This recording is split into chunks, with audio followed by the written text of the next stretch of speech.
जब दो एलिमेंट्स को मिलाते हैं, किसी भी दो एलिमेंट को मिक्स करते हैं, तो उसे बोला जाता है कंपाउंड यौगिक।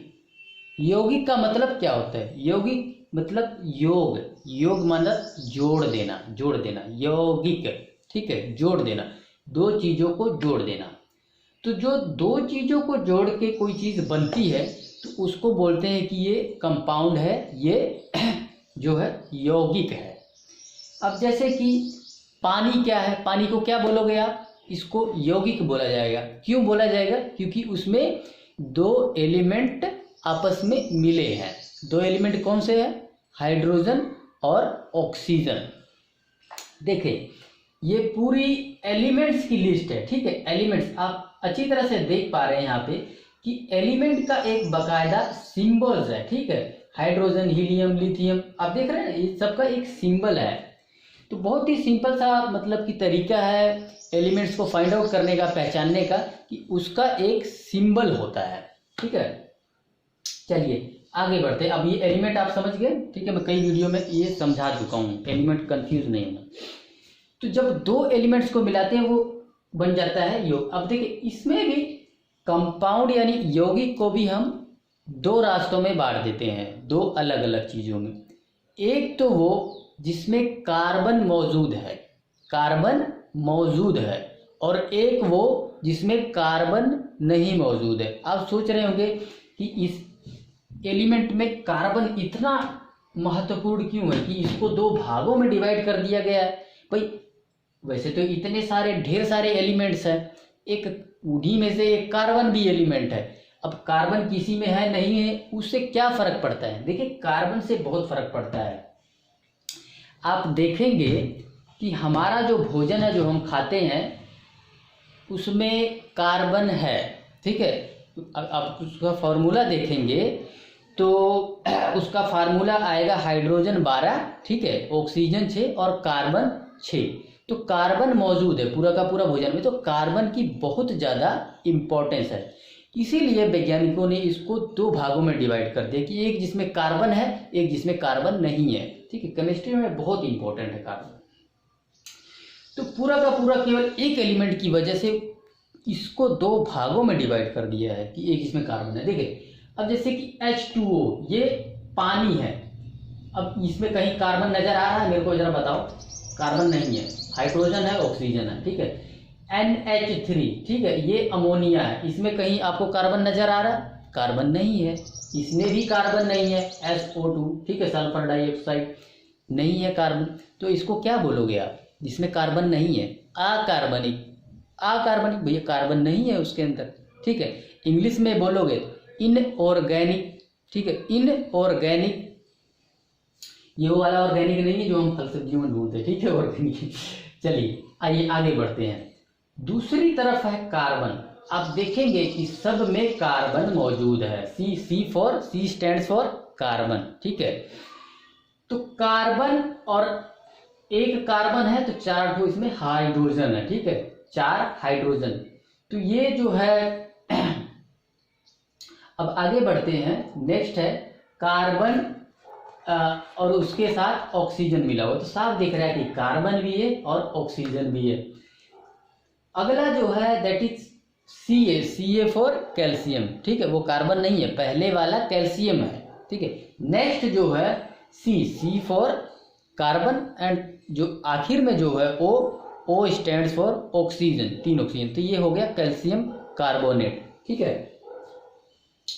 तो इस तरह से पहला जो है मीथेन, दूसरा है कार्बन डाइऑक्साइड, ठीक है, और तीसरा है कैल्शियम कार्बोनेट। तो साफ दिख रहा है कि उसके अंदर जो है कार्बन है। तो इसको क्या बोला जाएगा? कार्बनिक या ऑर्गेनिक। तो कार्बनिक और जो अकार्बनिक, यानी कि इंग्लिश में बोले तो ऑर्गेनिक और इनऑर्गेनिक में डिफरेंस आपको पता चल गया। तो आप तो कोई भी देख के आप बता देंगे कि भैया ये कार्बनिक है या नहीं कार्बनिक है। कार्बन मौजूद है तो कार्बनिक है, कार्बन मौजूद नहीं है तो अकार्बनिक, ठीक है, इंग्लिश भी लिख दिया। आइए अब हम और आगे बढ़ते हैं। ये तो रहा कंपाउंड। कंपाउंड हमेशा देखिए दो एलिमेंट्स को मिला के बनाया जाता है। मिक्सचर जो होता है ना उसमें पता ही नहीं चलता कि इसमें कितने एलिमेंट्स मौजूद हैं। एक बात बताओ मुझे, आप जैसे कि दाल ले लो, दाल में बहुत सारे एलिमेंट्स मौजूद है, ठीक है। अब दाल में विटामिन भी होता है, मिनरल भी होता है, ठीक है। बाकी अपना कार्बोहाइड्रेट, फैट, प्रोटीन, उसका तो चलो हमें फार्मूला पता है, ठीक है। अभी आपको बताया कि भाई कार्बन 6 तो है, उसमें हाइड्रोजन 12 है और जो है ऑक्सीजन 6 है, ठीक है। इन चीज़ों का तो पता है, लेकिन बाकी जो विटामिन, मिनरल और दुनिया भर की चीज़ें हैं तो हम उसे फाइंड आउट नहीं कर सकते, ठीक है, एग्जैक्टली कैलकुलेट नहीं कर सकते। तो उसको हम क्या बोल देंगे, भैया ये मिक्सचर है, ठीक है। अब जैसे कि सीमेंट है, उसका क्या फार्मूला है, क्या क्या चीज़ें मिली है, नहीं पता है, क्या आगे मिक्सचर है जी, ठीक है। तो इस तरह से मिक्सचर आप समझ गए, मिक्सचर क्या होता है, मिश्रण। इसमें कोई फार्मूला होगा ही नहीं, इसमें तो देखिए फार्मूला लगाओ, इसमें कोई फार्मूला नहीं है। अब मिक्सचर को भी आगे दो भागों में डिवाइड कर दिया गया है। एक तो बोल दिया जी भैया विषमांग है और दूसरा है समान, ठीक है। अंग्रेजी भी लिख जाओ, हेट्रोजेनस एंड होमोजेनस। अब ये विषमांग क्या है, विषमांग क्या होता है कि दो चीजों को मिला दो, ठीक है, मिश्रित कर दो और वो अलग अलग ही आप देख के बता सकते हो कि जी क्या क्या चीजें मिली हुई है, साफ दिखती हैं कि जी मिली हुई है। जैसे कि दो दालें मिला दो, एक काली वाली एक पीली वाली, ठीक है, या मूंग मसूर की मिला दो, तो दोनों का तो ऐसे सिर्फ मिला दो, पानी मत मिलाओ, ठीक है। तो आप देख के बता दोगे जी मूंग मसूर है, ठीक है। तो इसको क्या बोलोगे आप, इसको बोलोगे विषमान, ठीक है। क्योंकि मिलने पे भी साला अच्छे से ना मिले वो, और देख के कोई भी बता दे कि हाँ जो है ये इसमें ये दो चीज़ें मिली हुई है। अब अगर दो चीज़ों को आपस में मिला दो, जैसे कि मूंग मसूर दाल को मिला दो और उसमें पानी डाल के उसको अच्छे से पका दो, तो आप फाइंड आउट कर पाएंगे जी कौन सी मूंग है कौन सी मसूर है, नहीं फाइंड आउट कर सकते हैं, ठीक है। उसी प्रकार से सीमेंट, रेता, ठीक है, और पानी, इन सबको मिला दो तो हम फाइंड आउट नहीं कर सकते हैं, ठीक है। आपस अच्छे से मिल गया तो वो हो गया समान, होमोजेनियस, एकदम बढ़िया से पानी के साथ मिला दो तो फिर वो अच्छे से मिल जाएगा, पता ही नहीं चलेगा क्या क्या चीज़ मिली है उसके अंदर, ठीक है। फिर 3-4 चीज़ें मिला दो, नहीं पता चलेगा, हल्दी, लहसुन, फलाना ढिमकाना उसमें मिला दो, पता ही नहीं चलेगा आपको, ठीक है, अच्छे से अगर पका दोगे तो इस तरह से जो है, अब समझ ही गए कि भैया ये बिना जल के हो ही नहीं सकता, ठीक है। इसके लिए जल चाहिए, ठीक है, क्योंकि जल के साथ ही वो मिल सकता है, बिना जल के मिल ही नहीं पाएगा। तो जल बहुत इंपॉर्टेंट है, ठीक है, समान बनाने के लिए, किसी भी समान चीज को समान बनाने के लिए जल की आवश्यकता है। अब आप समझ गए, अब यहाँ से ये मिश्रण अब आप समझ गए, ठीक है। देखिए अब हम दो चीजें और डिस्कस करेंगे, विलेय और विलायक। विलेय का मतलब है कि जो खुद घुल जाए किसी के अंदर, ठीक है, कि भैया जा गिर के उसमें तू घुल जा, ठीक है। अब जैसे पानी रखा हुआ है, अब चीनी भाई साहब गए उसमें डुबकी लगा लिए, अब चीनी क्या होंगे, गल जाएंगे उसके अंदर जाके, तो इसमें विलेय कौन हुआ, विलेय कौन हुआ, ये जो है चीनी विलेय हुआ, ठीक है। तो अब जैसे कि चलो थोड़ा स्पिरिचुअल बात कर लेते हैं।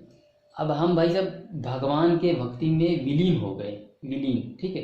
तो विलेय कौन हुआ, विलेय मैं हुआ, ठीक है। और विलायक कौन हुआ, भगवान ने हमें अपने उसमें ध्यान में विलेय किया, ठीक है।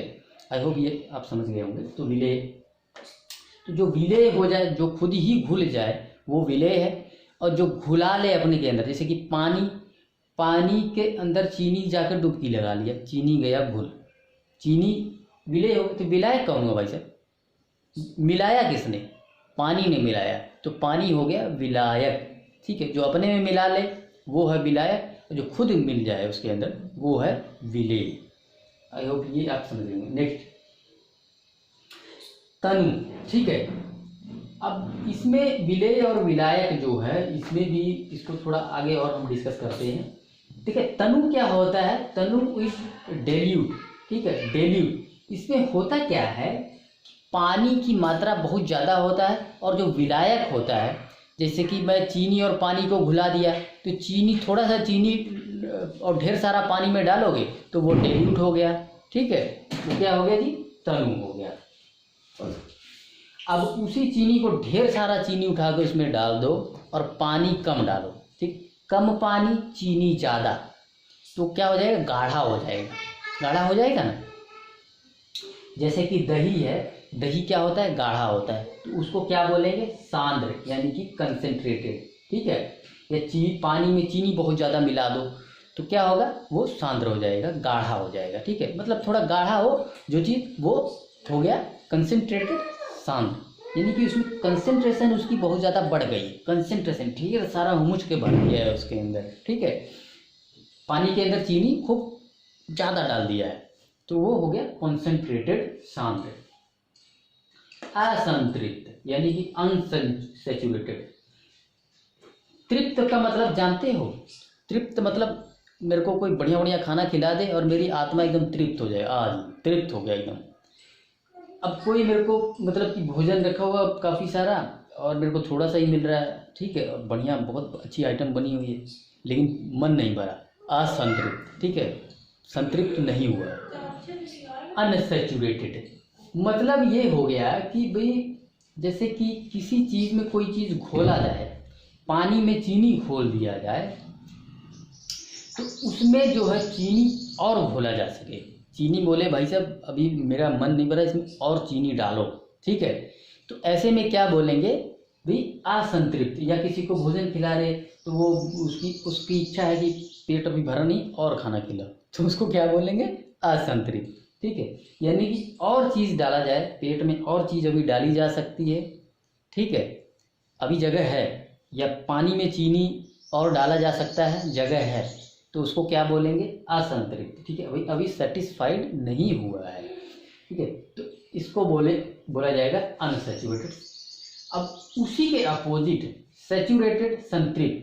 लो जी, एकदम बढ़िया बढ़िया आइटम बनी है खाने के लिए और आप पेट भर के खाना खा लिए और संतुष्ट हो गया जी, ठीक है। या उसी प्रकार से पानी में चीनी घोल रहे हो आप, ठीक है, तो ढेर सारा चीनी घोल दिए, अब उसमें चीनी घोल नहीं सकता, ठीक है, चीनी बोलता है जी बस भाई साहब जगह नहीं है, पेट बोलता है बस भाई साहब अब जगह नहीं है, एकदम सेटिस्फाइड, संतुष्ट हो गया हूँ। तो ये हो गया कि सैचुरेटेड, संतृप्त, मतलब कि और घोला ना जा सके और खाना डाला ना जा सके, किसी चीज़ में और ज़्यादा चीज़ घोली ना जा सके, और की जगह ही नहीं है, बस जगह खत्म। अति संतृप्त, सुपर सैचुरेटेड। इसी के अपोजिट बहुत बढ़िया भोजन बना है, एकदम ठूस के खा लिया, यहाँ तक खा लिया, एकदम गले तक आ गया है इसको क्या बोलेंगे, सुपर सैचुरेटेड। ऐसे होता है ना, कई लोग जाते हैं दावत में, बहुत बढ़िया बढ़िया आइटम बनती है, एकदम ठूस के खा लेते हैं हुमच के, ठीक है। ठीक उसी प्रकार से जो है, उसी प्रकार से पानी में चीनी घोल रहे हो, ठीक है, तो चीनी क्या एकदम बहुत है, ऊपर तक चीनी घोल दिया है, पानी की मात्रा बहुत कम, चीनी बहुत ज़्यादा है, उसको क्या बोलेंगे, सुपर सैचुरेटेड, अति संतृप्त, ठीक है। तो नेक्स्ट और कुछ चीज़ें डिस्कस करते हैं। अब ये बताओ, वायु में गैस मिला दी जाए, ये वायु है, इसके साथ कोई भी गैस मिला दी जाए तो क्या बनेगा, वायु ही कहलाएगा वो, ठीक है। अब ये वायु घूम रहा है, इसमें बहुत सारी वायु, नाइट्रोजन, ऑक्सीजन, कार्बन डाइऑक्साइड और सारी चीज़ें, उसी और ऑक्सीजन डाल दो, क्या वायु ही होगा, उसको वायु ही बोलते हैं, ठीक है। गैस और ठोस, गैस में कोई ठोस चीज़ मिला दी जाए तो क्या बोलेंगे, जैसे कि कार्बन डाइऑक्साइड की उपस्थिति में आप लकड़ी को जला दो और जलने के बाद जो निकलेगा धुआं के रूप में, वो क्या है, धुआं और धूल, ठीक है। तो गैस और ठोस को मिलाया, ठोस क्या है, लकड़ी ठोस है, ठीक है, कार्बन ऑक्सीजन क्या है, गैस है, दोनों को आपस में मिलाया, उसको गरमाया और जो निकला धुआं, तो वो गैस। और पानी को आप गैस के साथ मिला दो, ठीक है, और जो निकलेगा तो वो कहलाएगा भाप, या सर्दियों में आप देखते होंगे जिसको धुंध बोलते हैं, कोहरा, फॉग, ठीक है, तो वो चीज़ होता है, ठीक है। कोहरे में क्या होता है, पानी होता है और गैस होता है, ये दो चीज़ें होती है। आइए और चीज़ थोड़ी समझते हैं। द्रव्य के साथ गैस मिला दो, जैसे कि कोल्ड ड्रिंक होता है ना, उसमें ना कार्बन डाइऑक्साइड जो है मिला होता है, आप ऐसे खोलते कैसे गैस निकलती फर, देखे कोई भी कोको कोला और कोल्ड ड्रिंक वो सारी खोलते हैं तो उसमें से गैस निकलती है, ठीक है। तो वो कार्बन डाइऑक्साइड इसमें गैस नहीं होती, द्रव्य प्लस गैस, द्रव्य प्लस द्रव, ठीक है।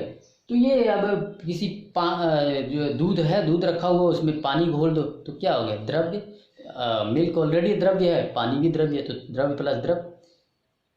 तो एक तरह से जो दूध वगैरह बेचते हैं वो मिला ही देते हैं इसमें पानी वानी, ठीक है। तो क्या मिलाया उसने, द्रव प्लस द्रव, ठीक है। दूध में पानी मिला दिया, पता ही नहीं चलेगा सारा कितना दूध है कितना पानी द्रव्य प्लस ठोस। अब देखो पानी रखा हुआ जी, एक ठोस चीज डाल दो, क्या डालोगे, चीनी, चीनी ठोस होता है ना, डाल दोगे तो मिल जाएगा आपस में, ठीक है। तो ये क्या हो गया जी, शरबत। शरबत जो आप पीते हो क्या चीज है, किस चीज का मिक्सचर है, द्रव्य प्लस ठोस का। ठोस प्लस गैस, ठीक है, ठोस प्लस गैस, ठोस के साथ गैस मिला दो। अब जैसे कि तकिया है, तकिया में वायु भी भरा होता है, वो ठोस भी होता है, लेकिन तो क्या हो गया, तकिया एक प्रकार का ठोस प्लस गैस हो गया जी, ठीक है। अब ठोस प्लस ठोस मिला दो, आयरन जो है उसमें कार्बन मिला दो, ठीक है। तो क्या बन जाएगा जी, स्टील बन जाएगा, ठीक है।